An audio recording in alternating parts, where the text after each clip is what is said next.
Puji Tuhan, Shalom. Haleluya. Hati saya dipenuhi dengan ucapan syukur karena malam ini kita boleh kembali beribadah meskipun dalam kondisi yang online, tapi itu tidak membuat semangat kita untuk melayani Tuhan, untuk menyembah, beribadah kepadanya tetap berapi-api, tetap bersemangat. Dan sebelum kita mulai ibadah ini, saya undang saudara-saudara semua untuk berdoa. Mari kita berdoa. Bapa kami yang baik, terima kasih untuk segala kesempatan-Mu Tuhan, segala kasih-Mu yang begitu melimpah dalam hidup kami, penyertaan-Mu yang begitu nyata dalam hari-hari kami ya Bapa. Untuk saat ini kami siap, kami rindu untuk beribadah, mendengarkan firman-Mu, memuji dan memuliakan nama-Mu Tuhan. Berkati kami, berkati rekan-rekan kami yang mengikuti ibadah ini Tuhan, biarlah penyertaan-Mu selalu nyata dalam kehidupan kami. Hanya di dalam satu nama Tuhan Yesus Kristus kami siap untuk beribadah Tuhan. Amin. Puji Tuhan, kita mau mendengarkan panggilannya, kita siap untuk menyerukan bahwa Dialah Allah yang begitu perkasa. Mari kita bangkit, kita serukan kebesarannya, kita yakin dan percaya bahwa Dialah Allah kita yang berkuasa untuk membebaskan kita dari segala belenggu dosa, dari segala sakit penyakit. Amin. Mari kita semua. Mari kita semua umat pilihan Allah, dengarlah panggilannya untuk menggenapi firman-Nya. Sekaranglah waktunya untuk berdiri bagi bangsa ini. Mari maju umat pemenang. Amin. Mari kita semua umat pilihan Allah. Mari kita semua umat pilihan Allah, dengarlah panggilannya untuk menggenapi firman-Nya. Sekaranglah waktunya untuk berdiri bagi bangsa ini. Mari maju umat pemenang. Kita katakan, ku kan bangkit, ku kan bangkit. Amin. Nyatakan kemuliaan-Nya, ku kan bangkit. Nyatakan kebesarannya sampai setiap lutut bertelut, semua lidah mengaku Yesus Kristus Dialah Tuhan, Raja segala raja. Dialah Raja. Amin. Kita mau menyatakan bahwa Dialah Raja di atas segala raja. Kita dengarkan panggilannya, biarlah kita sebagai umatnya bersorak-sorai, memuji meninggikan Tuhan. Mari kita semua umat pilihan Allah, dengarlah panggilannya untuk menggenapi firman-Nya. Sekaranglah waktunya untuk berdiri bagi bangsa ini. Mari maju umat pemenang. Katakan, ku kan bangkit, ku kan bangkit. Amin. Nyatakan kemuliaan-Nya, ku kan bangkit. Haleluya. Nyatakan kebesarannya sampai setiap lutut bertelut, semua lidah mengaku Yesus Kristus Dialah Tuhan, Raja segala raja.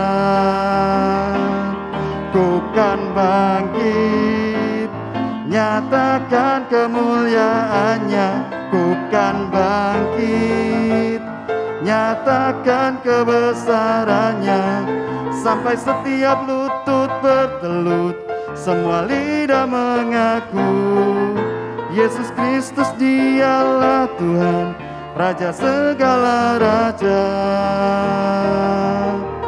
Dialah Raja. Amin. Dialah Raja Allah yang berkuasa, bertahta di bumi dan di surga Tuhan. Puji Tuhan. Kita sungguh mengucap syukur, kita boleh bergirang karena kita punya Allah yang begitu berkuasa.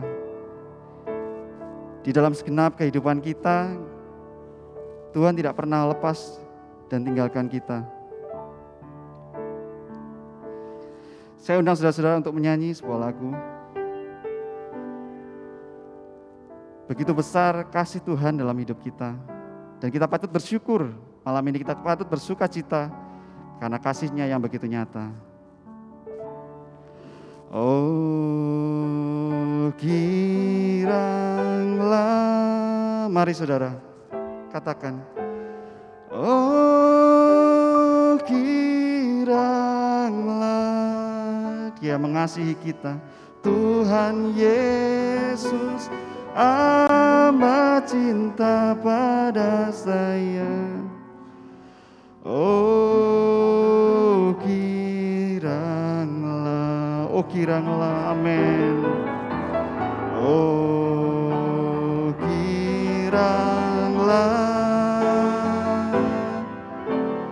oh kiranglah, Tuhan Yesus amat cinta pada saya. Oh kiranglah, dengar Dia panggil nama saya, ya. Dengar Dia panggil namamu, dengar Dia panggil nama saya, juga Dia panggil namamu. Ku jawab ya Tuhan, jawab ya, ya, ya, amin. Ku jawab ya, ya, ya. Ku jawab ya Tuhan, ku jawab ya Tuhan, ku jawab ya, ya, ya. Dengar panggilan Tuhan, dengar Dia panggil nama saya, dengar Dia panggil namamu, dengar Dia panggil nama saya, juga Dia panggil namamu. Ku jawab ya, ya, ya, amin. Ku jawab ya, ya, ya. Ku jawab ya Tuhan, ku jawab ya Tuhan, ku jawab ya, ya, ya. Ku jawab ya Tuhan, ku jawab ya Tuhan, ku jawab ya, ya, ya. Puji Tuhan. Sorak-sorai hanya untuk kemuliaan nama Tuhan. Kalau membicarakan soal panggilan, saya yakin dan percaya kita semua tahu, kita semua pasti mengalami, setiap pribadi kita pasti pernah dipanggil Tuhan, entah itu untuk pelayanan, entah itu hanya untuk ke gereja. Saya ingin dan rindu teman-teman semua bisa merenungkan, pernah nggak dalam pribadi kita merasakan panggilan Tuhan yang begitu kuat, mungkin yang membuat kita sampai menangis karena begitu besarnya kasih Tuhan. Dan panggilan itu kemudian kita respon, dan respon itu membuat kehidupan kita berubah. Kalau untuk soal panggilan, yang saya pertama kali ingat selalu soal cerita sekolah minggu tentang Yunus. Seperti teman-teman tahu, ketika Yunus dipanggil Tuhan untuk melayani ke Niniwe, tapi dia tidak mau. Dia kabur ke Tarsis. Dan dalam perjalanan, karena Tuhan sudah berkehendak, akhirnya Tuhan membuat badai angin ribut, dan singkat cerita membuat Yunus akhirnya kembali dan mau mengikuti panggilan Tuhan. Saya yakin dan percaya dalam kehidupan pribadi kita, tidak mungkin anak Tuhan tidak pernah dipanggil oleh Tuhan, entah itu untuk panggilan pelayanan atau hanya untuk gereja. Saya yakin dan percaya saudara pasti pernah merasakan. Dan jujur mungkin saya juga pribadi sering sekali mengalami panggilan dan tidak selalu saya terima. Ada yang saya tolak, ada yang saya sanggupi, dan itu membuat hati saya merasa bersalah ketika saya menolak. Seperti Yunus, mau berapa kali pun kita menolak panggilan Tuhan, tapi pasti ada suatu momen yang membuat hati kita tersentuh dan kita mau bilang kepada Tuhan, ya Tuhan, aku mau mengikuti panggilan-Mu ini Tuhan. Aku mau untuk melayani-Mu, aku mau untuk kembali taat kepada-Mu. Seperti yang kita tahu, banyak sekali rasul-rasul yang dulunya penjahat seperti Paulus, dan masih banyak lagi, yang backgroundnya begitu jahat, tapi justru mereka-mereka inilah yang dipakai Tuhan begitu luar biasa.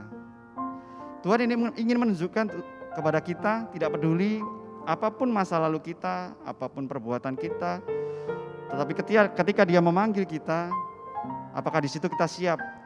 Apakah kita mau berkorban untuk menjawab panggilan Tuhan?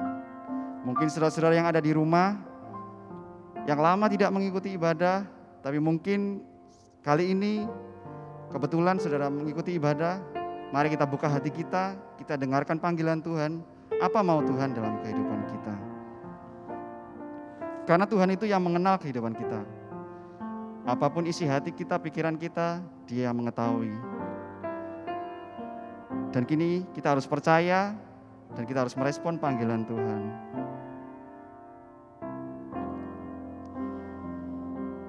Saya undang saudara-saudara untuk menyanyikan sebuah lagu. Bapa, Engkau mengenalku lebih dari siapapun. Engkau tahu ceritaku dan isi hatiku. Tak peduli masa lalu, Engkau tetap memilihku. Ubahkan ku, sempurnakan, jadi karya yang indah.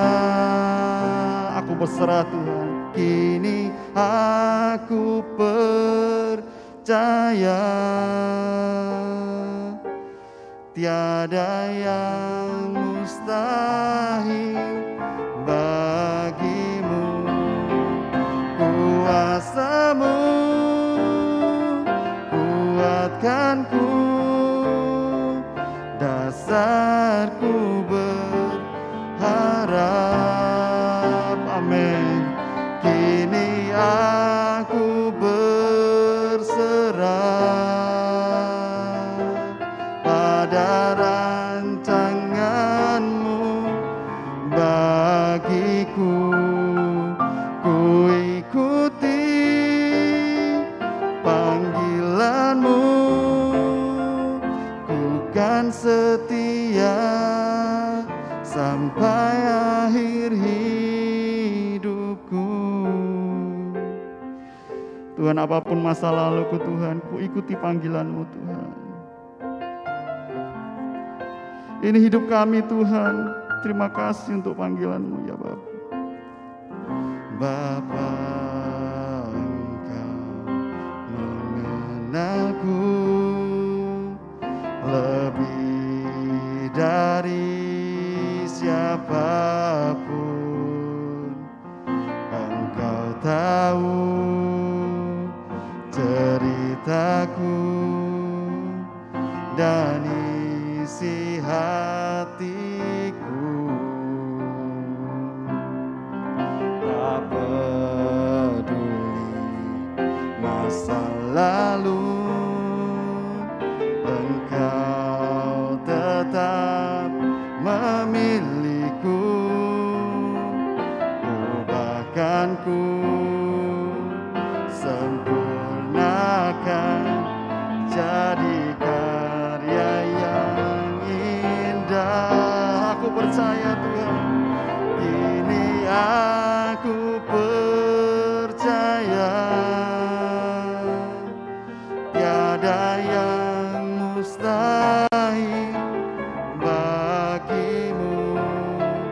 Kuasa-Mu kuatkanku, dasarku berharap. Kini aku berserah pada rancangan-Mu bagiku. Ku ikuti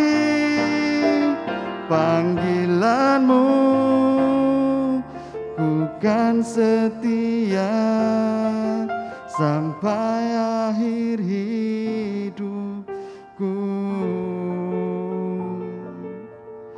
Tuhan, inilah seruan hati kami Tuhan. Ampuni untuk setiap kesempatan ketika Engkau memanggil kami tetap bersikeras hati ya Bapa. Padahal Engkau begitu baik Tuhan dalam kehidupan kami. Kesehatan, kelimpahan, berkat semuanya yang Kau berikan dalam hidup kami Tuhan. Belum mampu masih membuat hati kami tetap keras Tuhan. Engkau ampuni segala dosa kesalahan kami Tuhan. Malam ini kami mau berubah Tuhan. Kami mau merespon panggilan-Mu ya Bapa. Ubahkan kami, hati kami, pikiran kami, jiwa kami, semuanya hanya untuk-Mu Bapa.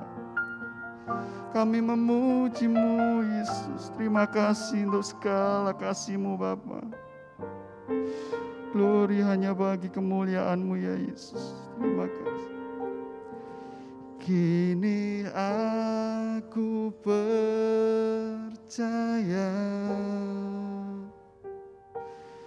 tiada yang mustahil bagimu. Kuasa-Mu kuatkanku, dasarku berharap. Kini aku berserah pada rancangan-Mu bagiku. Ku ikuti panggilan-Mu, ku kan setia sampai akhir hidupku. Bapa, kami mau setia Tuhan, dan kini kami rindu untuk mendengarkan firman-Mu. Persiapkan hati kami, pikiran kami, segala apa yang kami punya Tuhan, inilah semuanya milik-Mu ya Bapa. Kau Tuhan Allah kami yang berdaulat penuh atas kehidupan kami ya Yesus. Kami serahkan kehidupan kami. Kau berkati hamba-Mu yang menyampaikan firman-Mu. Biarlah panggilan-Mu dalam kehidupan kami dapat selalu meresponnya, agar kami tetap tekun dan setia untuk mengikut Engkau ya Bapa. Engkau berkati teman-teman kami yang mungkin terbaring sakit. Kau berkati teman-teman kami yang mungkin dalam segala permasalahan. Kau jamah mereka, Engkau kuatkan mereka Tuhan. Kami percaya Tuhan mujizat-Mu nyata dalam kehidupan kami. Dan kini Tuhan kami siap untuk mendengarkan firman-Mu. Hanya di dalam satu nama Tuhan Yesus Kristus kami serahkan hati kami untuk mendengarkan firman-Mu. Amin. Amin. Shalom. Selamat malam teman-teman yang terkasih. Sobat TTK sekalian, sungguh suatu kemurahan jika kita masih mendapat kesempatan untuk bisa bersekutu, memuji menyembah Tuhan, bahkan mendengarkan kebenaran firman. Saya merasa sangat bersuka cita dengan lagu yang terakhir. Kalau teman-teman ingat tadi liriknya, ku kan setia sampai akhir hidupku. Biarlah sebelum kita benar-benar menyatakan janji kita kepada Tuhan, pada malam hari ini kita mau belajar tentang apa arti hidup kita, apa yang menjadi tujuan hidup kita, apa yang menjadi panggilan kita, supaya kita bisa dengan teguh hati kita mau berjanji, mau setia sama Tuhan sampai akhir hidup kita. Oke, pada malam hari ini sesuai dengan tema yang sudah dipersiapkan oleh pengurus kaum muda, pada hari ini kita akan belajar kebenaran firman dengan topik God's vision for my passion. Kalau kita lihat di kata-kata ini ya, visi Tuhan untuk passionku, untuk passion saya. Apa sih arti kata passion? Kalau kita ngelihat kamus bahasa Inggris ke bahasa Indonesia, passion itu diartikan gairah, juga diartikan semangat. Tapi bukan gairah yang sembarangan gairah, bukan semangat yang semangat-semangat biasa. Dalam passion terkandung makna, suatu dorongan untuk kita melakukan sesuatu di mana apa yang kita lakukan itu benar-benar sangat kita sukai, sangat kita cintai, bahkan kita rela untuk melakukannya tanpa memperhitungkan untung atau rugi. Ada banyak orang rela melakukan passion-nya, bahkan sekalipun ia harus mengeluarkan biaya untuk bisa memenuhi passion-nya. Passion lebih dari sekedar hobi. Hobi dikerjakan di waktu luang. Apabila kita punya waktu luang, kita akan melakukan hobi kita. Tapi passion lebih dari sekedar hobi. Passion adalah segala sesuatu yang kita kerjakan, yang itu merupakan kesenangan kita. Kita sama sekali tidak terpaksa untuk melakukannya. Bahkan kita tidak bosan untuk melakukannya. Bahkan seumur hidup kita disuruh melakukan hal itu, kita akan bersedia. Nah, apa sih visi Tuhan? Apa yang Tuhan ingin kita kerjakan di dalam passion kita? Kita harus tahu dulu apa passion kita. Jangan sampai ternyata apa yang jadi passion kita itu justru ternyata bertentangan dengan kehendak Tuhan. Oke, kita coba lihat sama-sama. Kita lihat bagian yang pertama. Malam hari ini kita akan belajar 4 hal. Yang pertama tujuan hidup, arah hidup, yang ketiga panggilan hidup, yang keempat cara hidup. Kalau dilihat ini kayaknya mirip-mirip semua ya. Tujuan, arah, panggilan, cara mungkin agak beda sedikit. Tapi dari kita akan pelajari satu persatu, apa maksudnya tujuan, apa maksudnya arah, apa maksudnya panggilan. Nah, keempat hal ini saya kasih tulisan besar di atas, pojok kiri atas itu tulisan manusia. Teman-teman pernah enggak membayangkan sebuah pabrik yang membuat robot? Ada ratusan, bahkan ada ribuan robot yang sedang diproduksi. Robot itu diciptakan untuk membantu kehidupan manusia. Entah robot itu untuk bersih-bersih, untuk menjaga keamanan. Yang pasti robot itu diciptakan dengan teknologi yang canggih untuk membantu kehidupan manusia, diciptakan dengan sebuah tujuan, diciptakan dengan sebuah alasan, diperlengkapi juga dengan berbagai kecanggihan, supaya tujuan tadi itu tercapai. Tapi ada bedanya.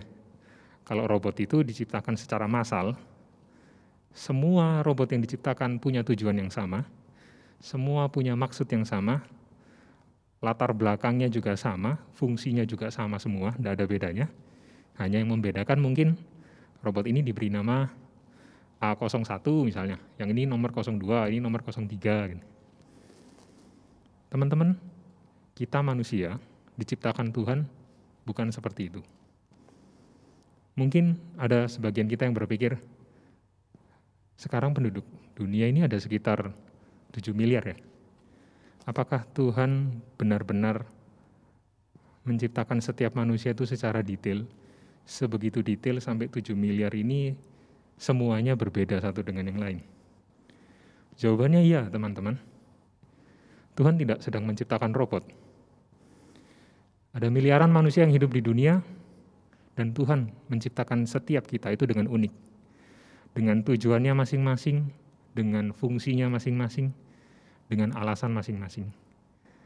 Tuhan tidak menciptakan semua manusia dengan kemampuan yang sama, dengan latar belakang yang sama, dengan tujuan yang sama. Kemudian manusia itu bebas memilih mau jadi apa, mau mengerjakan apa, mau hidup di mana, untuk siapa. Enggak. Tuhan menciptakan setiap manusia itu unik. Tuhan menciptakan setiap kita itu dengan sebuah tujuan, dengan sebuah alasan. Nah, maka dari itu, malam hari ini kita akan coba membedah satu persatu. Yang pertama kita akan melihat tujuan hidup kita.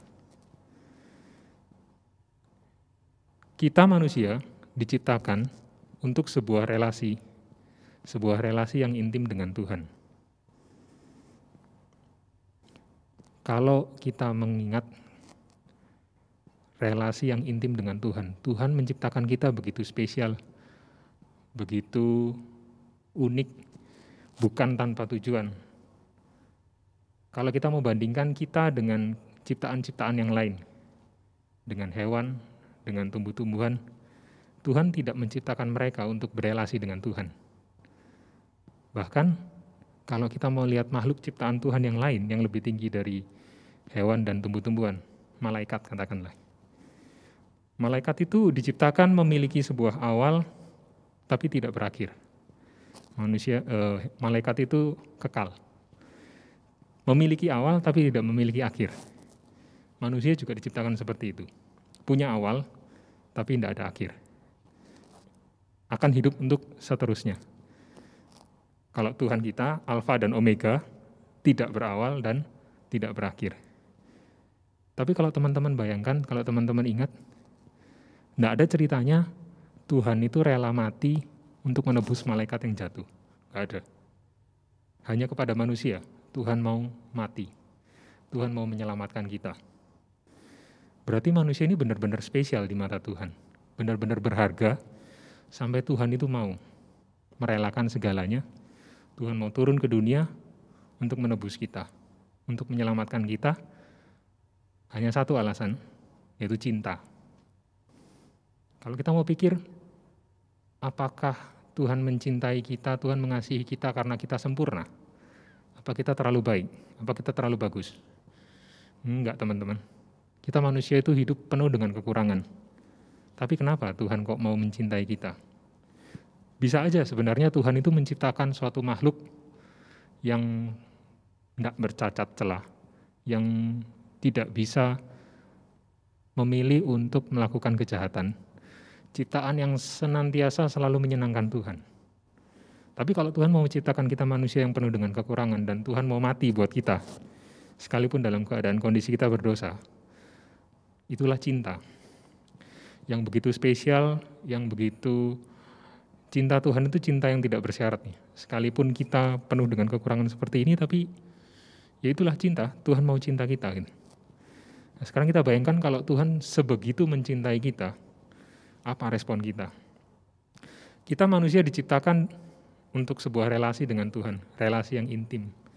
Tuhan ingin sekali bersekutu dengan kita, Tuhan ingin supaya dalam setiap hidup kita itu, kita selalu connect dengan Tuhan. Hidup ini bukan tentang mengejar cita-cita. Hidup bukan sekedar mengejar cita-cita, bukan sekedar membangun karir, menikmati dunia, atau mengasihi orang yang kita cintai saja. Saya garis bawahi saja itu. Tetapi tentang melibatkan Tuhan dalam itu semua. Itu yang terutama. Apa maksudnya? Dalam hidup kita boleh mengejar cita-cita, dalam hidup kita boleh membangun karir. Kita boleh menikmati semua fasilitas yang ada di dunia yang sudah Tuhan sediakan. Alam ciptaan Tuhan yang begitu indah, bebas boleh kita nikmati. Bahkan kita bisa mengasihi orang-orang yang kita cintai, orang tua kita, pasangan kita. Tapi kalau kita hidup hanya untuk itu, tanpa melibatkan Tuhan, pencipta kita, kita akan jadi orang yang paling malang. Karena kita tidak mengenal, karena kita tidak rindu, karena kita tidak melakukan apa yang jadi kehendak Tuhan. Karena Tuhan sudah begitu mengasihi kita, mencintai kita, maka harusnya kita sadar apa yang kita kerjakan di dunia ini, semuanya itu untuk Tuhan. Libatkan Tuhan dalam setiap apa yang kita kerjakan. Dalam kita mengejar karir, mengejar cita-cita, dalam kita melakukan apapun di dunia ini, Tuhan mau supaya kita itu punya hubungan yang intim dengan Tuhan. Kalau kita bicara relasi, maka tidak ada sebuah relasi yang bisa dibangun tanpa komunikasi. Jadi bisa dibilang relasi sama dengan komunikasi. Komunikasi yang seperti apa sih yang Tuhan ingin? Yaitu komunikasi yang kita bangun setiap waktu. Ingin selalu connect dengan Tuhan. Bukan hanya connect waktu hari Minggu, bukan hanya connect waktu hari Sabtu seperti ibadah kaum muda hari ini. Bukan hanya connect pada saat pagi hari kita waktu bangun tidur kita saat teduh, atau malam hari waktu kita mau tidur kita berdoa mengucap syukur. Bukan hanya connect di waktu-waktu tertentu, tapi yang namanya relasi, yang namanya hubungan, komunikasi dengan Tuhan, itu ada sebuah kerinduan untuk selalu connect dengan Tuhan. Dalam setiap aktivitas kita, ketika kita bekerja di kantor, ketika kita sekolah, mungkin yang masih sekolah, sekolah di rumah ya sekarang ya, mengikuti penjelasan dari guru lewat Zoom. Setiap masalah-masalah yang kita hadapi, itu Tuhan selalu rindu. Dimanapun kita berada, kapanpun kita berada, kita itu selalu melibatkan Tuhan, membangun komunikasi dengan Tuhan. Jangan jadikan Tuhan itu sebagai sosok yang begitu jauh, yang hanya kita datang kepadanya di saat kita perlu, yang hanya kita mengucap syukur kepadanya ketika kita sudah menerima berkat-Nya. Tapi jadikan Tuhan itu sebagai pribadi yang begitu dekat dengan kita, yang kita selalu ingat dimanapun kita berada, situasi kondisi apapun yang kita alami, kita selalu ingat sama Tuhan. Mengucap syukur sama Tuhan, ketika kita susah kita berdoa, kita minta kekuatan dari Tuhan. Jadikan Tuhan sebagai sahabat, sebagai Bapa, sebagai kekasih kita, yang senantiasa selalu ada bersama-sama dengan kita. Nah, tadi saya sempat bilang kita berdoa sama Tuhan bukan cuma saat kita membutuhkan aja. Makanya tadi ditulisi ingin selalu connect dengan Tuhan. Kemudian yang kedua, ingin selalu menyenangkan hati Tuhan. Jadi kita membangun relasi, membangun komunikasi dengan Tuhan itu bukan cuma karena butuh aja sama Tuhan. Bukan karena ketika kita, Tuhan aku punya cita-cita, aku mau sekolah di sini, aku punya cita-cita mau bangun perusahaan ini. Bukan hanya di saat kita membutuhkan Tuhan aja baru kita berkomunikasi dengan Tuhan. Jadi jangan jadikan Tuhan sebagai alat untuk kita mencapai apa yang kita mau. Tapi jadikan Tuhan sebagai subjek, bukan sebagai objek.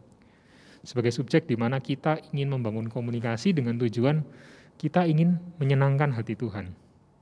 Kita ingin supaya apa yang kita lakukan di dunia ini berkenan buat Tuhan. Kenapa? Karena itu tadi, Tuhan sudah begitu mencintai kita, Tuhan sudah begitu mengasihi kita. Jadi kita ingin apa yang kita lakukan itu bisa berkenan, itu bisa menyenangkan hati Tuhan.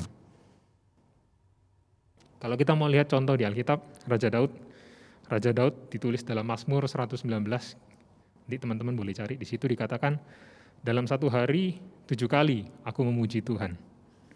Kita lihat Daniel pada saat dia diancam dengan sebuah peraturan ketika berdoa kepada selain daripada raja saat itu akan dihukum ke gua singa. Apa yang Daniel lakukan? Dia tetap memuji Tuhan, dia tetap berdoa kepada Tuhan 3 kali sehari.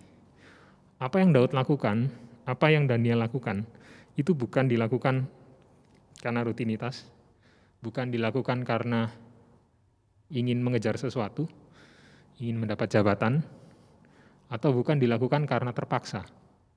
Tapi mereka lakukan itu karena cinta. Karena mereka mengasihi Tuhan, karena mereka ingin selalu bersekutu dengan Tuhan. Dan itulah sebenarnya yang menjadi tujuan daripada kita manusia, setiap manusia kita yang diciptakan Tuhan untuk hidup di dunia ini. Tuhan ingin setiap kita menjalani hidup kita dengan membangun komunikasi dengan Dia untuk menyenangkan hatinya. Oke, itu tadi bagian yang pertama tentang tujuan. Kita lihat bagian yang kedua. Bagian yang kedua kita akan belajar tentang arah hidup. Kalau tadi kita sudah tahu tentang tujuan hidup kita apa, sekarang arahnya mau kemana? Kalau kita sudah tahu kita harus membalas cinta Tuhan, kita rindu untuk memiliki hubungan yang intim dengan Tuhan, sekarang arahnya kita mau kemana? Dunia tempat kita hidup adalah tempat transit, bukan destinasi. Tempat kita hidup di dunia saat ini, 70 tahun, 80 tahun, itu hanya tempat transit, bukan destinasi. Kalau teman-teman yang suka bepergian dengan pesawat, sebelumnya ya, kalau sekarang COVID mungkin sangat terbatas. Teman-teman kalau berangkat, katakanlah dari Bandung ke Surabaya, kita bisa memilih kita mau transit atau kita mau direct. Kalau kita mau transit, katakanlah kita transit di Bali. Dari Bandung ke Surabaya kita transit di Bali. Seberapa banyak dari teman-teman yang mempersiapkan diri untuk tinggal dan berlama-lama untuk merencanakan kehidupan yang lama di Bali? Saya yakin nggak ada. Saya yakin teman-teman pasti merencanakannya ya ya di Surabaya, karena terbang dari Bandung ke Surabaya, katakanlah kerja di Bandung harus pulang ke Surabaya, teman-teman pulang ke Surabaya dengan sebuah tujuan, ya akan pulang ke rumah, akan terus tinggal dan lama di Surabaya, bukan di Bali. Sekalipun mungkin buat kita, beberapa di antara kita, Bali kayaknya lebih menyenangkan dari Surabaya. Bali kayaknya banyak tempat-tempat wisata, banyak tempat-tempat kuliner yang nggak membosankan. Tapi percayalah, ketika kita punya tujuan ke Surabaya dan hanya transit di Bali, kita nggak akan berlama-lama di Bali. Kita nggak akan mempersiapkan begitu banyak hal untuk kita menghabiskan waktu di Bali. Karena kita tahu di Bali tadi hanya tempat transit. Sama dengan dunia ini.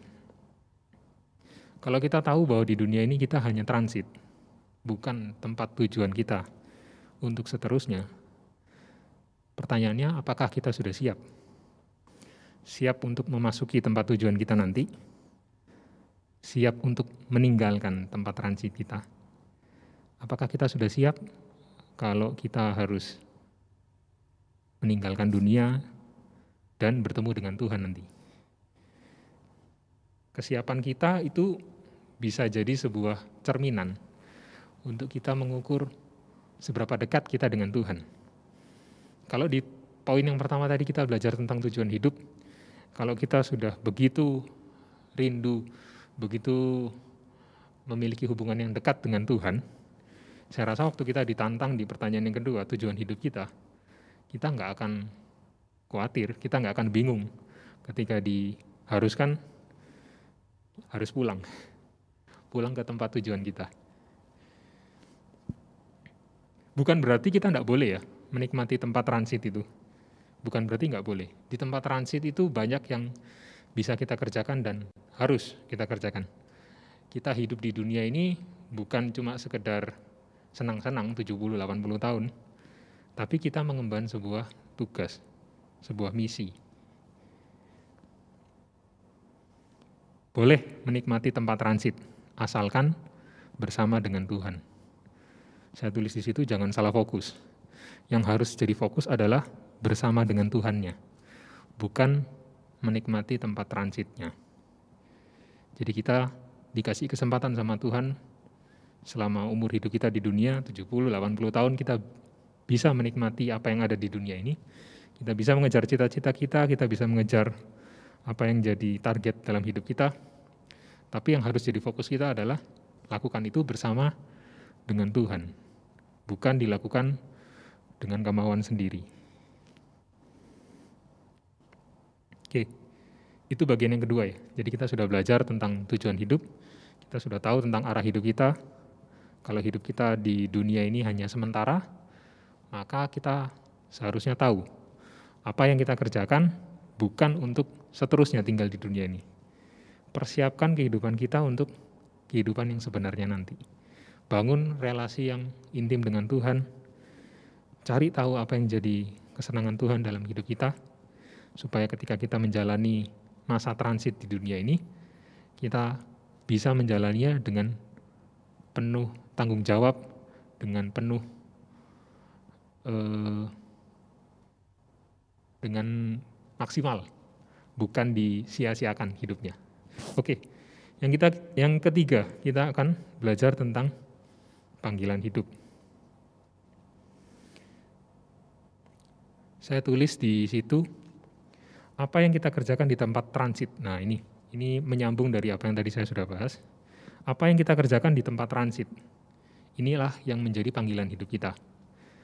Inilah yang menjadi sesuatu yang kita kerjakan di dunia ini. Karena kita tadi sudah tahu arahnya kita akan ke surga, kita akan bertemu dengan Bapa, tapi untuk sementara di tempat transit ini kita harus menjalani sekian lama waktunya. Apa yang kita kerjakan? Yang kita kerjakan adalah panggilan hidup kita. Tiap panggilan diberikan dengan masing-masing maksud dan tujuan, yang dibekali dengan bakat dan talenta yang berbeda.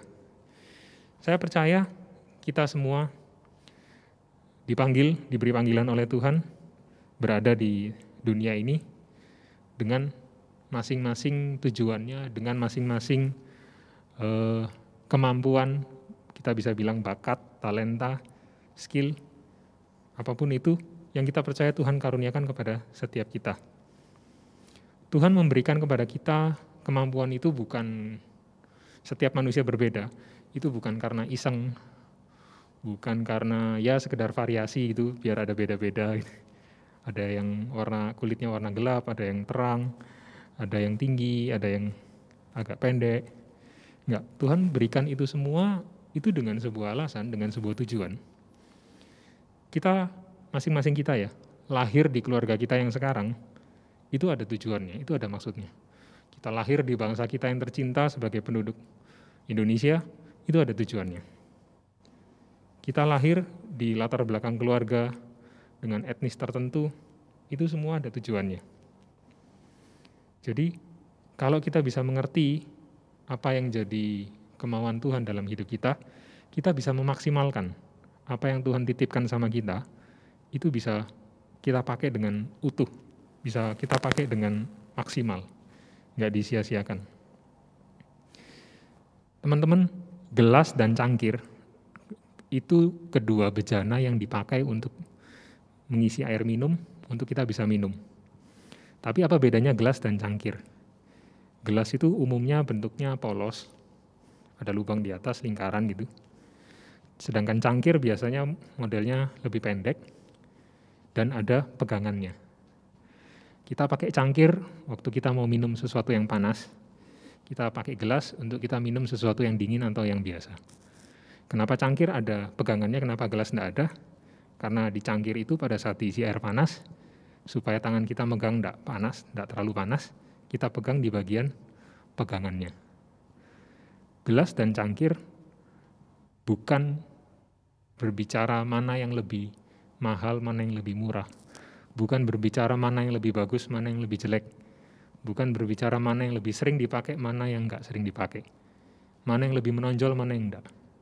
Tapi gelas dan cangkir itu akan berguna jika dipakai pada tempatnya. Jika dipakai sesuai pada fungsinya. Ketika cangkir dipakai untuk minum air dingin, ya dia enggak maksimal. Isinya cuma sedikit, cepat habis gitu kan. Tapi ketika gelas dipakai untuk minum air panas, ya kita kepanasan megangnya, terus lebih nggak nyaman lah, karena besar, kita harus nunggu sampai agak dingin baru kita minum, nanti di bagian bawahnya udah dingin semua.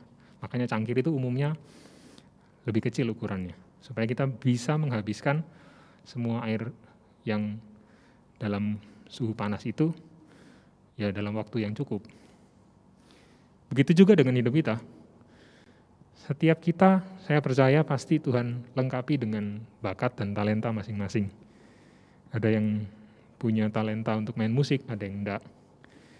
Bukan berarti yang bisa main musik itu lebih hebat daripada yang enggak bisa main musik. Bukan berarti yang bisa main musik itu lebih populer nantinya, lebih dianggap sebagai anak Tuhan yang berkualitas. Enggak ada hubungannya sama itu. Ya, jadi setiap talenta yang kita punya ataupun yang tidak kita punya, itu bukan menentukan nilai kita, bukan menentukan kita lebih hebat, lebih tinggi, bukan. Tapi kalau kita tidak bisa memakai itu, nah di situ masalahnya. Kalau kita tidak bisa memaksimalkan apa yang Tuhan percayakan sama kita, di situ sebenarnya masalahnya. Kalau cangkir, itu kita nggak pernah tahu kalau itu bisa lebih cocok dipakai buat air panas. Apalagi cangkir itu misalnya dibuat mandi gitu ya, pengganti gayung gitu ya. Waduh, ya teman-teman bisa bayangkan sendirilah, mandi dengan cangkir kapan selesainya gitu kan. Begitu juga dengan hidup kita. Saya ambil contoh yang lain ya, saya bicara soal harta. Orang yang berduit dan orang yang pas-pasan, saya enggak ngomong miskin. Kenapa? Karena kaya dan miskin itu sebenarnya sebuah mindset. Kaya dan miskin itu bukan berbicara tentang status atau jumlah harta, tapi kaya dan miskin itu sebenarnya bicara tentang mindset. Orang yang kaya adalah orang yang bisa mengucap syukur dalam segala hal, bisa mencukupkan diri dengan segala yang dia punya, bahkan orang yang bisa berbagi dengan orang lain. Itu orang yang kaya. Nggak peduli dia punya uang, nggak peduli dia nggak punya uang. Ketika dia nggak punya uang tapi dia adalah orang yang kaya, maka dia bisa memberikan dari apa yang dia punya. Dia bisa membagi senyuman, dia bisa membagi perhatian. Apapun nggak harus berhubungan dengan uang. Tapi orang yang miskin adalah orang yang tidak bisa mengucap syukur, selalu merasa diri kurang, apalagi disuruh berbagi. Dia sendiri aja ngerasa kurang, nggak mungkin dia bisa berbagi. Sebanyak apapun harta yang dipercayakan pada orang yang miskin, pasti nggak bisa dikelola dengan baik. Ada banyak orang yang punya duit, tapi sebenarnya miskin. Dia nggak berbagi sama teman-temannya, bahkan mungkin dia pelit untuk dirinya sendiri. Uangnya banyak sih di bank, mungkin miliaran, mungkin triliunan, tapi musuhnya juga banyak. Orang yang nggak seneng sama dia juga banyak. Dia nggak pernah bagi hartanya, dia simpan sendiri, bahkan untuk dinikmati pun jarang. Itu orang yang miskin. Tapi orang yang kaya, sekalipun dia nggak punya duit, dia punya banyak teman. Kenapa? Karena dia selalu berbagi. Nggak harus berbagi harta, berbagi perhatian, berbagi waktu, berbagi apapun. Apapun bisa dibagi sebenarnya. Ketika kita mendapatkan berkat firman Tuhan, kita bisa bagi sama teman-teman kita, bisa menguatkan dia. Itu sudah berkenan di hadapan Tuhan, dan saya bisa bilang orang itu orang yang kaya. Oke, kembali lagi tadi, orang yang punya uang sama orang nggak punya uang. Jangan membatasi bahwa ketika saya nggak punya uang, saya nggak bisa jadi berkat. Ketika saya nggak punya uang, maka saya nggak bisa menjalani passion saya nggak bisa menjalani panggilan saya. Enggak, karena itu semua nggak ada hubungannya sama punya uang atau nggak punya uang. Kalau kita lihat di slide berikutnya, saya tulis di situ panggilan, ada banyak sebenarnya kita kalau berbicara tentang panggilan ya. Tapi salah satu yang coba saya kupas, panggilan tentang profesi. Panggilan tentang profesi. Profesi itu bukan berbicara tentang bagus atau jelek, bukan berbicara tentang tinggi atau rendah, tapi tentang sesuai fungsi atau tidak. Setiap dari kita, karena sudah diperlengkapi dengan Tuhan dengan berbagai bakat, talenta, kemampuan, kelebihan, kita bisa menentukan profesi apa yang sesuai dengan kita. Nah, bukan berarti, contoh, misalnya ada yang mau jadi dokter, ada yang punya kerinduan untuk jadi aktor, jadi artis, atau jadi hamba Tuhan, bukan berarti dokter itu lebih mulia dari aktor, atau hamba Tuhan itu lebih mulia daripada pekerjaan di sekuler. Jadi kita tidak sedang berbicara tentang mana yang lebih tinggi, mana yang lebih rendah, mana yang lebih bagus, mana yang lebih jelek. Tapi kalau kita berbicara tentang panggilan, apakah kita sudah menghidupi apa yang Tuhan mau untuk kita kerjakan? Apakah itu sudah sesuai fungsinya atau tidak? Apakah kita ini bisa menemukan apa yang jadi passion kita yang sudah Tuhan titipkan, yang sudah Tuhan taruh visi dalam hidup kita? Persoalannya adalah di situ. Lalu bagaimana caranya kita bisa menemukan? Kembali kalau kita ingat di poin yang pertama tadi,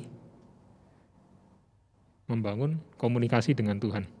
Kalau kita nggak pernah membiasakan diri untuk membangun komunikasi dengan Tuhan, dan melakukan itu dengan tulus dari dalam dasar hati, karena kita mengasihi Tuhan, ya bagaimana kita bisa mengetahui apa yang jadi kehendak Tuhan dalam hidup kita. Kalau kita sudah bangun komunikasi, saya sangat yakin, saya sangat percaya, Tuhan pasti taruh keteguhan, Tuhan pasti panggil kita, kita pasti bisa dengar suaranya. Kita pasti bisa tahu, oh ternyata Tuhan mau saya di bidang ini. Karena saya punya ini, karena saya bisa ini, karena saya melakukan ini dengan, saya tahu kemampuan saya, ketika saya melakukan ini, saya bisa maksimal. Saya bisa jadi banyak berkat buat orang dalam bidang ini. Dan saya melakukan ini sama sekali nggak dengan terpaksa. Dengan sebuah kerelaan dan kemampuan yang Tuhan berikan.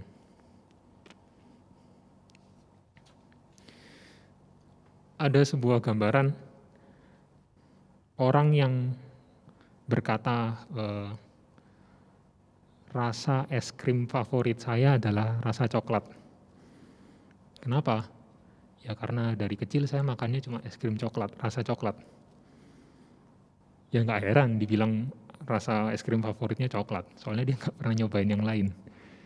Cobalah rasa stroberi, vanila, mocha, dan lain-lain sebelum kita memutuskan rasa es krim favorit kita. Sama dengan profesi, sama dengan panggilan. Ada begitu banyak profesi di luar sana, kalau kita nggak mengeksplor, kita nggak akan pernah tahu. Kita nggak tahu di dunia ini ada berapa banyak hal yang bisa kita kerjakan dengan apa yang kita punya. Kalau kita hanya berkutat di satu lokasi, di satu area, kalau kita nggak memperluas wawasan kita nggak akan tahu sebenarnya ada hal-hal yang bisa kita kerjakan dengan lebih maksimal. Dan ternyata hal-hal itu yang Tuhan mau untuk kita kerjakan. Nah, kalau ngomong-ngomong soal eksplorasi, kalau kita mau menjelajah gitu ya, menjelajah di dunia ini ada berapa banyak profesi sih, ada berapa banyak hal sih yang bisa kita kerjakan. Hati-hati teman-teman, karena iblis sangat ahli, iblis sangat lihai untuk menjebak kita. Iblis akan pakai segala macam cara untuk menjatuhkan anak-anak Tuhan. Oleh sebab itu, ketika kita mau mencoba mengeksplorasi, nah, libatkan Tuhan. Kalau kita dekat dengan Tuhan, kita akan tahu hal-hal yang Tuhan senang dan hal-hal yang tidak Tuhan senangi. Di saat kita mencoba, kita mengeksplorasi, kita ingin tahu di dunia ini ada apa aja sih. Kalau kita dekat dengan Tuhan, nah kita akan diberi batasan, diberi guidance sama Tuhan. Jangan ke sana. Jadi, waktu tadi saya bilang profesi itu bukan tentang bicara bagus, jelek, tinggi, rendah. Tapi ada juga profesi yang halal dan tidak halal gitu ya. Profesi yang berdosa atau profesi yang dekat-dekat dengan kubang dosa, dan profesi yang ya ini yang boleh kita lakukan sebagai anak-anak Tuhan gitu. Mungkin saya tidak perlu sebutkan satu persatu di sini segala macam profesi atau hal-hal yang bisa kita kerjakan ke depan. Saya percaya pasti teman-teman sudah tahu, bisa mencari-cari sendiri. Tapi itu tadi pesannya, libatkan Tuhan dalam segala hal. Libatkan Tuhan dalam kita menentukan apa yang akan kita kerjakan ke depan.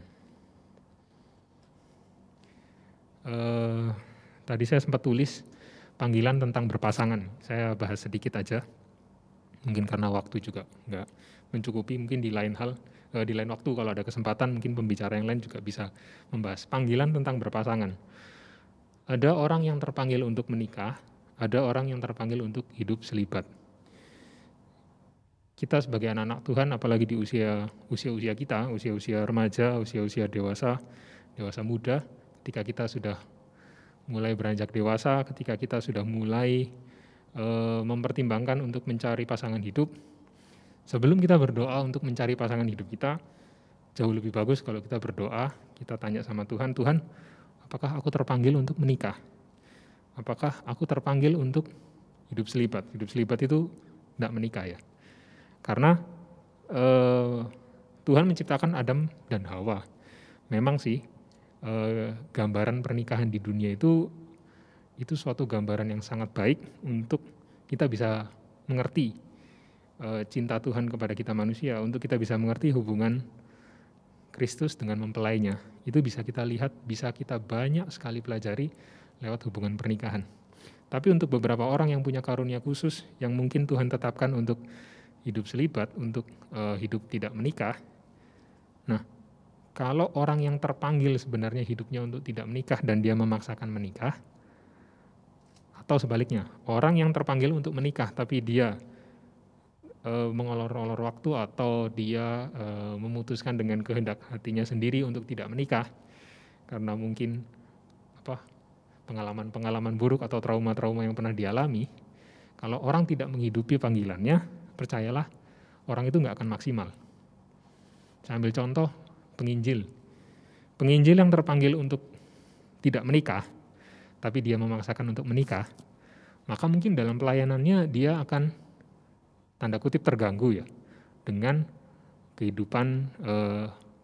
Saya nggak sedang berbicara harus menikah atau tidak menikah ya, karena itu panggilan sekali lagi. Tapi orang yang tidak menghidupi panggilannya, dia akan tidak maksimal, buahnya tidak akan maksimal. Sedangkan penginjil misalnya dia terpanggil untuk menikah, tapi karena dia memutuskannya sendiri, kayaknya lebih praktis nggak menikah, biaya-biaya buat rumah tangga bisa dipakai full untuk pelayanan. Dia kalau sebenarnya terpanggil untuk menikah tapi tidak menikah, maka pasti dia juga nggak semaksimal kalau dia menikah. Kita nggak pernah tahu, karena Tuhan yang tahu jalan hidup kita, Tuhan yang merencanakan hidup kita, Tuhan yang mendesain, jadi Tuhan sebenarnya yang paling tahu. Ketika kita harusnya menikah, dengan adanya pasangan, itu akan melipat gandakan pelayanan kita. Itu saya ambil contoh dalam profesi seorang penginjil ya. Ada banyak hal kalau kita mau bicara soal panggilan selain dari profesi dan pasangan, tapi malam hari ini saya hanya bahas yang itu. Nanti di minggu-minggu ke depan kita juga akan belajar tentang panggilan yang dalam sisi yang lain ya. Panggilan untuk menderita, panggilan untuk, ada banyak hal yang akan kita pelajari. Kenapa sih kok kita belajar soal panggilan di pertengahan tahun ini? Karena kalau teman-teman ingat, kita sekarang memasuki subtema ke-3. Di subtema yang pertama kita belajar tentang moving on, kita belajar tentang meninggalkan masa lalu kita. Kita tahu bahwa kehidupan kita kehidupan yang berdosa, yang dulu, dan kita sudah menyelesaikan itu, Tuhan sudah mati buat kita, Tuhan menebus hidup kita. Hidup kita tidak lagi didakwa oleh dosa-dosa kita. Di subtema yang kedua kita belajar tentang PDKT, pendekatan dengan Kristus Tuhan. Di situ kita belajar untuk mengenal siapa sih Tuhan kita, mengenal secara pribadi. Nah, di subtema yang ketiga ini kita belajar tentang the journey, perjalanan pendewasaan untuk lebih mengenal Tuhan dan belajar hal-hal praktis supaya kita bisa mengerti apa yang jadi kehendak Tuhan dalam hidup kita.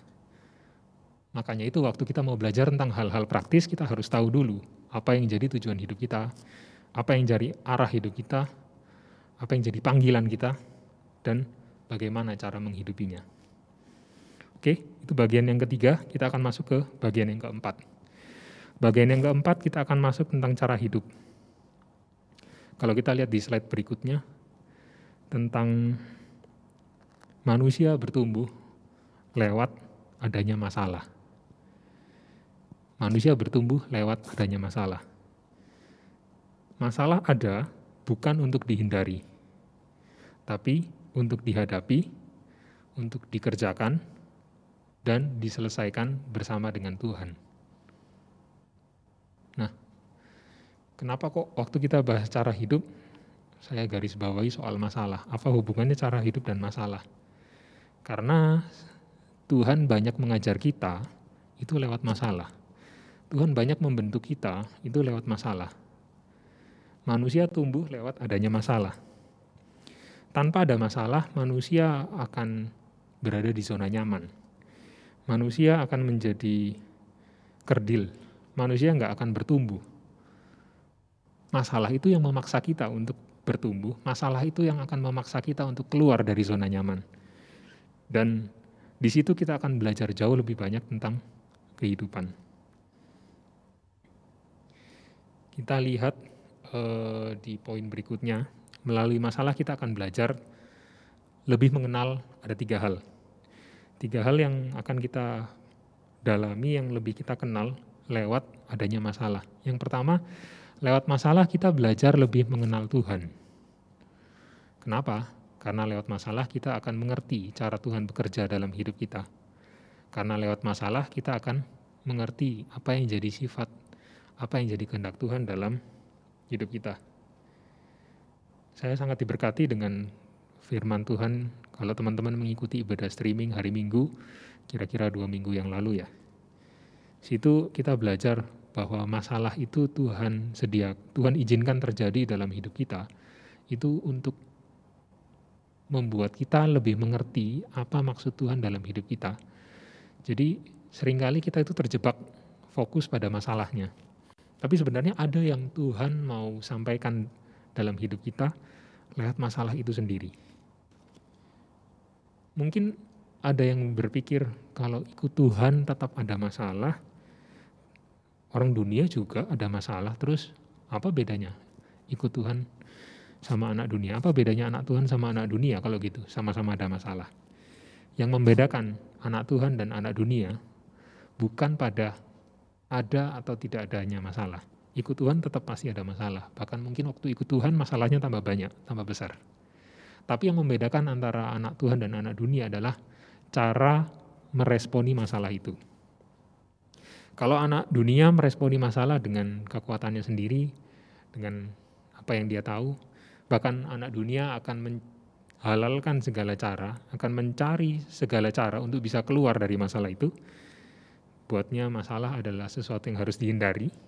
Tapi buat anak-anak Tuhan, ketika menghadapi masalah, dia akan lebih belajar untuk mengenal apa maunya Tuhan. Berarti ada sesuatu yang Tuhan mau dalam hidup saya, ada sesuatu yang Tuhan mau nyatakan dalam hidup saya lewat masalah ini. Tuhan mau nyatakan bahwa Tuhan adalah Allah yang berkuasa, Allah yang berdaulat buat hidup kita. Sekalipun mustahil buat kita ketika menghadapi masalah, kayaknya nggak mungkin deh saya bisa keluar dari masalah ini, kayaknya nggak mungkin deh. Tapi justru di situ Tuhan mau tunjukkan kedaulatan Tuhan. Kedaulatan Tuhan atas sakit penyakit, kedaulatan Tuhan atas maut, kedaulatan Tuhan atas segala macam penyebab masalah di dunia ini. Tuhan mau tunjukkan bahwa Tuhan itu berkuasa, Tuhan itu berdaulat. Kalau Tuhan mau selesaikan masalah dalam sekejap mata aja beres. Tapi kalau Tuhan masih mengizinkan masalah itu ada, berarti Tuhan punya maksud. Tuhan mau supaya kita diproses di dalamnya. Nah ini kita mulai masuk di bagian yang kedua tadi. Belajar melalui masalah kita akan lebih mengenal, belajar lebih mengenal. Yang kedua adalah diri sendiri. Kalau tadi kita belajar lewat masalah kita belajar lebih mengenal Tuhan, maka bagian yang kedua lewat masalah kita akan lebih mengenal diri kita sendiri. Kita akan tahu apa yang jadi kelebihan kita, apa yang jadi kelemahan kita. Dan ketika kita sudah tahu apa yang jadi kelemahan kita, maka masalah itu bisa dijadikan wadah untuk kita mengupgrade diri. Kalau teman-teman mau menguji sebuah air yang di dalam kemasan, apakah air itu bersih atau air itu kotor, teman-teman bisa coba dengan cara dikocok, digoncangkan air itu dalam botol. Untuk beberapa jenis kotoran itu akan berhasil dengan cara seperti itu. Air dalam kemasan yang dikocok itu akan berubah menjadi keruh kalau dia mengandung kotoran di dalamnya. Tapi kalau air itu nggak digoncangkan, air itu cuma ditaruh aja, ya dia pasti akan kelihatan bersih. Begitu juga dengan hidup manusia. Manusia akan kelihatan kelemahannya ketika diberikan masalah. Kalau tidak ada masalah, semua manusia akan kelihatan baik. Semua manusia akan kelihatan fine-fine aja. Tapi ketika ada masalah, baru di situ kita diuji, baru di situ sifat asli manusia akan muncul. Jadi jangan kita punya mindset ketika kita menghadapi masalah, Tuhan permudahkan masalah ini. Tuhan tolong tarik aku segera keluar dari masalah ini. Tapi berdoalah untuk kekuatan menghadapi masalah itu. Jadi Tuhan tidak pernah mengajarkan kita untuk punya iman mengecilkan masalah, tapi Tuhan mengajarkan kita untuk punya iman membesarkan kapasitas kita. Jadi bukan di akhir cerita nanti, bukan masalahnya yang tambah kecil, masalah itu bisa jadi tetap sama, tapi kekuatan kita, kapasitas kita, itu yang bertambah. Itu yang Tuhan inginkan dari kita ketika kita menghadapi masalah. Bagian yang ketiga, melalui masalah kita juga belajar mengenal dunia, supaya kita bisa lebih waspada. Itulah sebabnya kenapa Tuhan katakan, cerdiklah seperti ular, tuluslah seperti merpati. Kita nggak boleh sebagai anak-anak Tuhan cuma tulus, tapi kita juga harus cerdik. Kenapa? Supaya kita bisa waspada. Karena dunia, tempat transit yang kita tinggali ini adalah dunia yang sudah rusak, dunia yang jahat. Jadi lewat masalah kita juga akan belajar untuk lebih hati-hati ke depannya. Jangan sampai ke depan kita jatuh ke lubang yang sama. Contoh seperti itu ya. Ada banyak hal yang bisa kita pelajari dari masalah. kita belajar tentang Tuhan, cara Tuhan bekerja, kita belajar tentang diri kita sendiri, apa yang harus kita perbaiki, kelemahan-kelemahan kita, dan kita juga belajar tentang dunia ini. Kita belajar bagaimana bisa mengantisipasi, bisa mewaspadai hal-hal yang kedepannya bisa memunculkan masalah itu tadi, supaya kita tidak jatuh ke lubang yang sama. Oke, cara kita menghadapi hidup, kita bisa ambil Alkitab kita bisa buka di 2 Timotius 2 ayat 4 sampai yang ke-6. 2 Timotius 2 ayat 4 sampai 6. Saya bacakan ya. Seorang prajurit yang sedang berjuang tidak memusingkan dirinya dengan soal-soal penghidupannya, supaya dengan demikian ia berkenan kepada komandannya. Ini bagian yang pertama. Kemudian bagian yang kedua, seorang olahragawan hanya dapat memperoleh mahkota sebagai juara apabila ia bertanding menurut peraturan olahraga. Kemudian bagian yang ketiga, seorang petani yang bekerja keras haruslah yang pertama menikmati hasil usahanya. Jadi seorang prajurit, seorang olahragawan, dan seorang petani. Ketiga profesi ini kita bahas bukan sedang membicarakan jenis profesinya, tapi kita akan coba belajar dari bagaimana mereka mengerjakan panggilannya. Apa sifat-sifat yang mereka miliki, apa karakter yang mereka punyai, yang kental dengan profesi mereka. Meskipun sekarang kita bukan jadi seorang prajurit, meskipun sekarang kita bukan jadi seorang atlet, meskipun sekarang kita bukan jadi seorang petani, tapi bukan berarti apa yang mereka miliki itu tidak bisa kita pelajari. Yang pertama kita belajar dari prajurit. Kalau kita lihat di slide, nah, seorang prajurit itu adalah orang yang mengutamakan prioritas, tahu mengutamakan prioritas. Karena permintaan komandannya itu adalah sebuah perintah buat dia. Dia tahu bagaimana caranya memprioritaskan apa yang jadi permintaan komandannya daripada apa yang jadi kebutuhannya sendiri. Tadi di 2 Timotius 2 ayat 4 kita baca seorang prajurit yang sedang berjuang tidak memusingkan dirinya dengan soal-soal penghidupannya. Dia nggak memusingkan dirinya dengan soal-soal penghidupannya. Kenapa? Karena dia memprioritaskan apa yang jadi kehendak dari komandannya. Kemudian yang kedua, prajurit itu mencari perkenanan dari komandannya. Prajurit itu tidak mencari perkenanan orang lain, tidak mencari perkenanan dari penonton, tidak mencari perkenanan dari diri sendiri apalagi ya. Jadi dia lebih sibuk mengerjakan apa yang komandannya mau. Kalau kita artikan, kita hidup, kita enggak mencari popularitas, kita hidup bukan mencari pujian dari manusia, bukan mencari pujian dari orang-orang di sekeliling kita, tapi kita mencari apa yang Tuhan mau dalam hidup kita. Yang ketiga kita belajar dari prajurit adalah tidak khawatir. Dia tidak memusingkan dirinya dengan soal-soal penghidupannya. Ada contoh yang menarik kalau kita ingat seorang perwira pada zaman Tuhan Yesus, seorang perwira yang datang kepada Tuhan untuk berdoa, memohon kepada Tuhan supaya menyembuhkan bawahannya, supaya menyembuhkan prajuritnya. Seorang prajurit ketika ia berkenan kepada komandannya, dia tidak perlu khawatir tentang apa yang jadi kebutuhannya, dia tidak perlu khawatir tentang apa yang jadi masa depannya. Ketika kita sebagai seorang prajurit Tuhan, ketika kita mencari perkenanan Tuhan, kita tidak perlu khawatir tentang apa yang jadi kebutuhan kita. Karena Tuhan pasti mencukupkan. Itu bagian yang pertama. Kemudian kita belajar dari olahragawan. Kita belajar dari olahragawan, kita baca di 1 Korintus 9 ayat 24 sampai 27. Saya bacakan.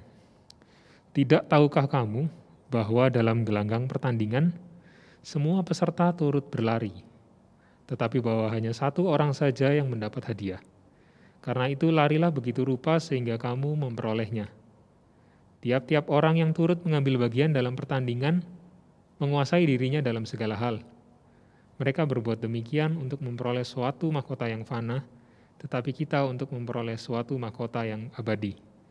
Sebab itu aku tidak berlari tanpa tujuan dan aku bukan petinju yang sembarangan saja memukul, tetapi aku melatih tubuhku dan menguasainya seluruhnya, supaya sesudah memberitakan Injil kepada orang lain, jangan aku sendiri ditolak. Dari seorang olahragawan kita belajar tentang kedisiplinan, bahwa dia melatih tubuhnya sedemikian rupa supaya senantiasa bisa mengejar targetnya. Seorang atlet itu harus disiplin latihan kalau dia ingin mengejar gelar juara. Disiplin juga berarti kesediaan untuk memberi diri dibentuk. Ketika kita tahu apa yang jadi kekurangan kita, ketika kita tahu ada hal-hal yang bisa kita rubah, dan kita mau untuk memberi diri untuk dibentuk, itu bisa dikatakan kita mendisiplinkan diri kita. Kemudian dari seorang olahragawan kita juga belajar tentang konsisten. Konsisten untuk mengejar target. Untuk mengejar target ada tujuan yang ingin dikejar. Jadi seorang atlet itu tidak membuang-buang waktunya untuk hal-hal yang tidak perlu. Tapi seorang atlet itu akan memakai setiap waktu yang ada untuk dia berlatih, untuk dia mempergunakan waktu yang ada supaya meningkatkan kemampuannya. Jadi hidupnya diisi dengan kegiatan yang bertanggung jawab. Kalau kita diaplikasikan dalam hidup kita, maka kita tidak membuang waktu kita untuk hal-hal yang tidak berguna. Tapi kita mengisi waktu-waktu hidup kita dengan hal-hal yang berguna untuk membangun diri kita. Kemudian yang ketiga, dari olahragawan kita juga belajar tentang pengendalian diri. Karena seorang atlet itu, ambil contoh ya, harus makan makanan bergizi. Nggak boleh makan makanan yang tanda petik junk food, dia sampah. Ada banyak sebenarnya makanan manis-manis, makanan gorengan-gorengan yang menyenangkan sebenarnya buat lidah. Tapi seorang atlet tahu menguasai dirinya, tahu mengendalikan dirinya. Ketika ia harus memiliki kondisi tubuh yang lebih fit, dia rela untuk melakukan diet terhadap makanan-makanan yang tidak menguntungkan bagi tubuh. Kemudian yang ketiga kita belajar dari petani. Dari petani kita baca di Yakobus 5 ayat 7. Karena itu saudara-saudara bersabarlah sampai kepada kedatangan Tuhan. Sesungguhnya petani menantikan hasil yang berharga dari tanahnya, dan ia sabar sampai telah turun hujan musim gugur dan hujan musim semi.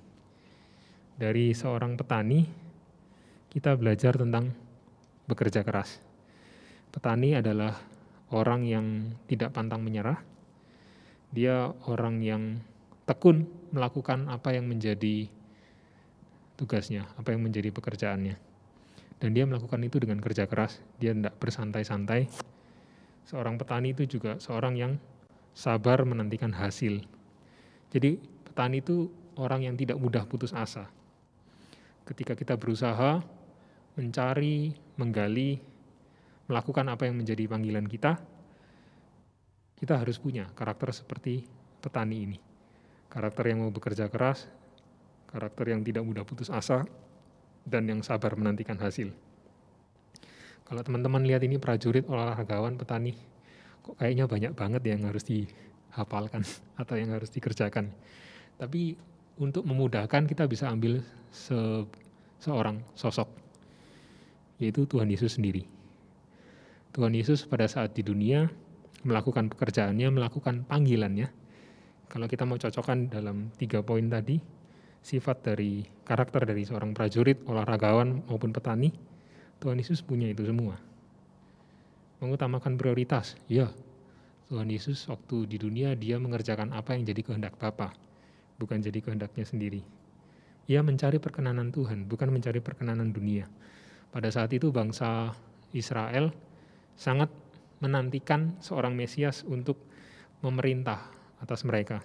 Tapi Tuhan tidak mencari perkenanan manusia. Tuhan tetap datang ke dunia, dia melakukan apa yang jadi misinya, apa yang jadi kehendak Bapa. Dia tinggalkan semua kemuliaan dunia yang sebenarnya bisa kalau dia mau jadi raja di dunia. Tapi Tuhan tetap memilih untuk melakukan apa yang jadi panggilannya. Tuhan tidak khawatir, ya jelas. Tuhan Yesus tidak khawatir dengan kehidupan jasmaninya waktu itu. Dia berpuasa 40 hari, 40 malam, tidak khawatir, tidak ada makanan. Tuhan sanggup membuat mujizat bahkan untuk memberi makan 5.000 orang. Sama sekali tidak ada kekhawatiran dalam hidupnya. Kemudian Tuhan Yesus juga adalah pribadi yang disiplin, yaitu jelas. Pribadi yang konsisten. Apa yang dikatakan itu yang dikerjakan. Pribadi yang punya pengendalian diri. Tuhan Yesus juga adalah pribadi yang bekerja keras dan sabar menantikan hasil. Tuhan Yesus begitu sabar menantikan setiap kita. Petrus yang sudah mengkhianati Tuhan beberapa kali, tetap Tuhan sabar untuk menerima dia kembali. Oke, jadi kalau kita mau rangkum apa yang sudah kita pelajari pada hari ini, ada 4 hal yang kita pelajari tentang tujuan hidup, tentang arah hidup, tentang panggilan, dan tentang cara hidup. Kalau kita lihat di slide yang terakhir, kita bisa lihat yang pertama adalah saya tulis di situ Christ. Kita memusatkan hidup kita pada Tuhan. Menyenangkan Tuhan adalah goal yang utama dalam hidup ini. Apapun yang kita kerjakan, apapun yang kita rencanakan, libatkan Tuhan dan selalu bangun komunikasi yang intim dengan Tuhan. Supaya kita bisa mengerti apa yang jadi maunya Tuhan dalam hidup kita. Yang kedua, saya tulis di situ course atau tempat ya. Libatkan Tuhan sejak kita berada di tempat transit, karena kita sudah tahu arah tujuan hidup kita kemana. Kita akan menuju ke rumah Bapa. Di dunia ini kita hanya sementara. Jadi sekalipun kita di dunia yang sementara ini, tetap libatkan Tuhan untuk kita bisa melakukan panggilan kita. Yang ketiga, calling, yaitu berbuah maksimal lewat panggilan yang Tuhan persiapkan untuk setiap kita. Karena kita diciptakan dengan unik, setiap kita berbeda, setiap kita punya panggilan, di mana kita ketika mengerjakan panggilan kita, maka kita akan menjadi maksimal. Dan kita melakukan panggilan kita itu dengan yang keempat adalah cara hidup atau karakter, saya tulis di situ. Milikilah karakter Kristus lewat setiap masalah yang membentuk hidup kita. Lewat setiap permasalahan, kita akan makin mengenal Tuhan, kita dibentuk untuk menjadi serupa dengan Kristus. Kita sudah belajar 3 karakter dari prajurit, dari olahragawan, dan dari petani. Ya, kiranya apa yang sudah kita pelajari pada malam hari ini dapat menjadi kekuatan buat kita. Kita serahkan ke dalam Tuhan, karena kita tahu kita hidup bukan dari kekuatan kita sendiri. Kita butuh Tuhan, Tuhan yang memampukan kita untuk menjalani hidup kita. Bersama dengan Tuhan, kita pasti bisa melalui semuanya. Kita naikkan sebuah pujian. Pujian ini sudah cukup lama mungkin tidak dinyanyikan di tempat ini. Saya memilih lagu ini supaya kita senantiasa mengingat bahwa hidup kita ini kita serahkan kepada Tuhan supaya menjadi bejana, supaya menjadi alat yang indah, yang sesuai dengan panggilan yang Tuhan tetapkan dalam hidup kita. Kepadamu ku bawa seluruh kehidupanku sebagai persembahan yang hidup dan yang berkenan kepadamu, karena kasih-Mu Kau memilihku. Kini ku datang kepadamu, penuhi panggilan-Mu. Ini aku, bejana-Mu, bentuklah sesuai kehendak-Mu, untuk genapi firman-Mu.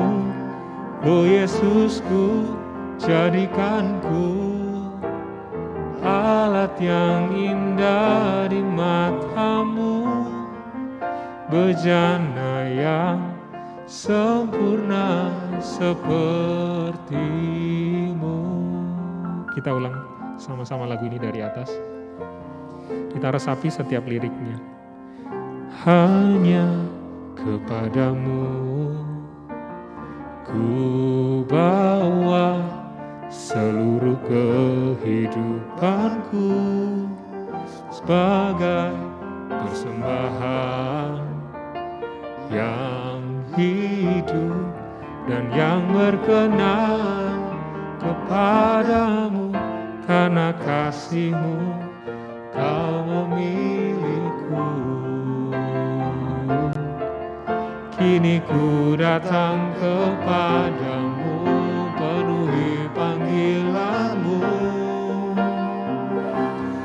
Ini aku bejana-Mu, bentuklah sesuai kehendak-Mu, untuk genapi firman-Mu. Oh Yesusku, jadikanku alat yang indah di mata-Mu, bejana yang sempurna seperti ini aku bejana-Mu, bentuklah sesuai kehendak-Mu, untuk genapi firman-Mu.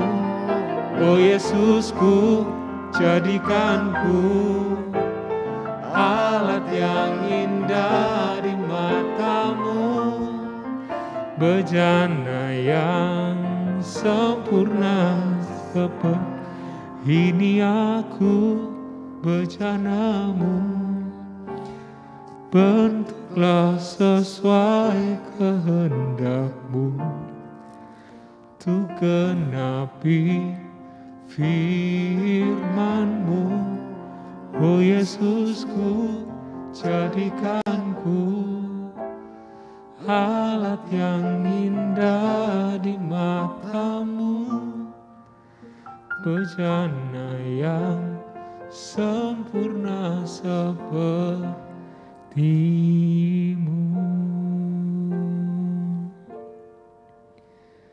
Kalau kita merenungkan nih, lirik dari lagu ini, biarlah kita senantiasa punya kerinduan untuk membawa kehidupan kita menjadi persembahan yang hidup, menjadi persembahan yang berkenan kepada Tuhan. Karena Tuhan sudah begitu mengasihi kita, Dia begitu mencintai kita, Dia ciptakan kita dengan sebuah tujuan. Bukan tujuan yang egois, tapi tujuan untuk bisa memiliki hubungan yang intim dengan kita. Dia ingin kita menjadi sasaran curahan kasih-Nya. Ia ingin kita bisa merasakan cintanya, dan Ia ingin kita tidak egois untuk menerima cinta Tuhan, untuk merasakan cinta Tuhan itu sendiri. Tapi Dia ingin supaya kita bisa membagikan cinta itu kepada orang lain. Lewat panggilan hidup kita, lewat profesi kita, Ia ingin supaya kita bisa berbuah maksimal untuk memuliakan nama-Nya, untuk mengajak orang-orang di sekitar kita merasakan cintanya, dan juga bisa hidup untuknya. Sekali lagi kita naikkan pujian ini. Ini aku bejana-Mu, bentuklah sesuai kehendak-Mu, untuk genapi firman-Mu. Oh Yesusku, jadikanku alat yang indah di mata-Mu, bejana yang sempurna seperti-Mu.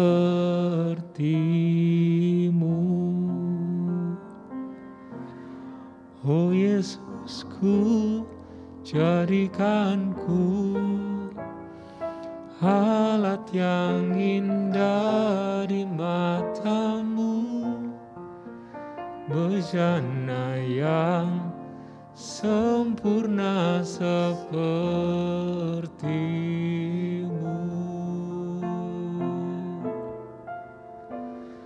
sempurna sepertimu.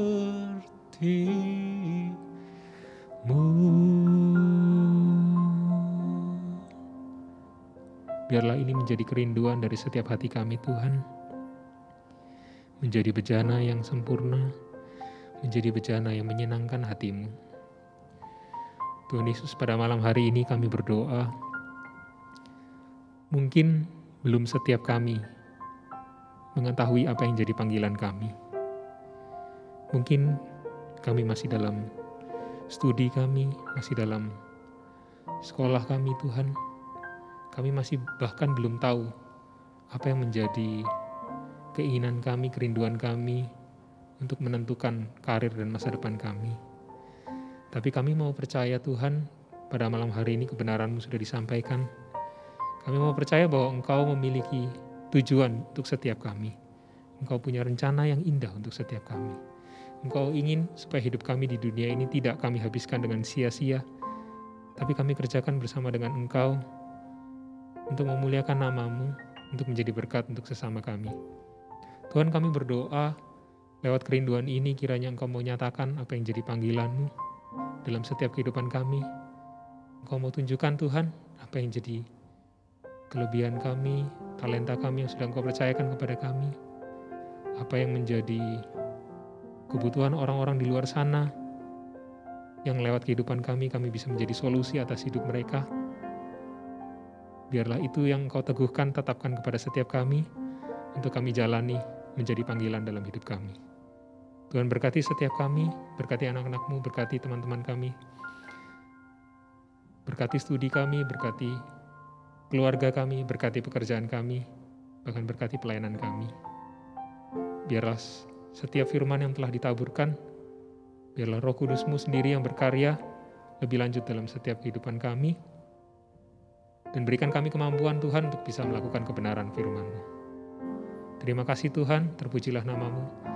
Di dalam nama Tuhan Yesus Kristus, Tuhan kekasih kami sudah berdoa dan mengucap syukur. Amin.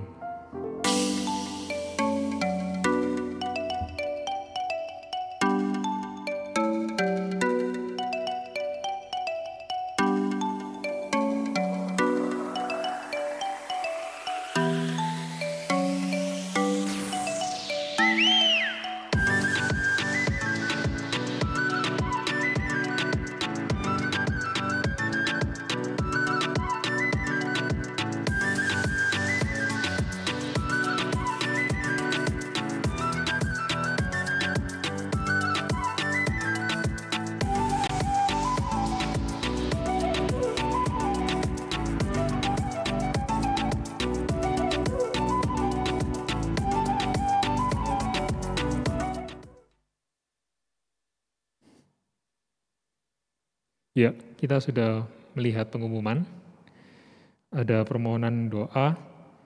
Kita akan mendoakan untuk teman-teman kita yang berulang tahun pada minggu ini.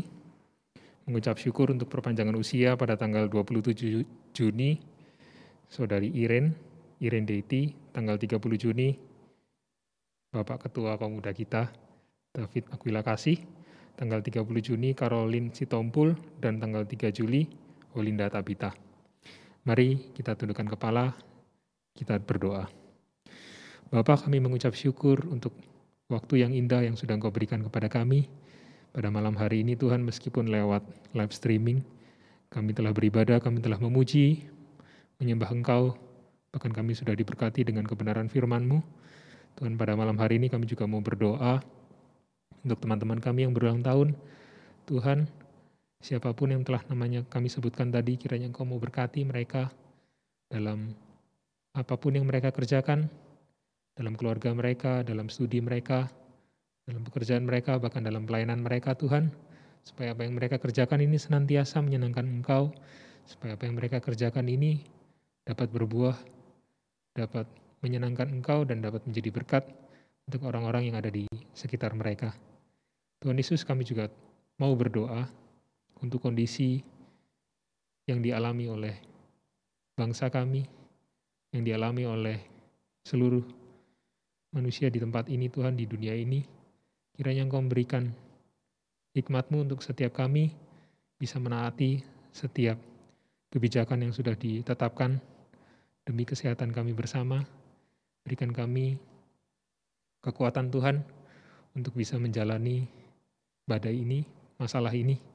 Kami percaya Engkau mengizinkan masalah ini terjadi, pandemi ini ada, bukan tanpa tujuan.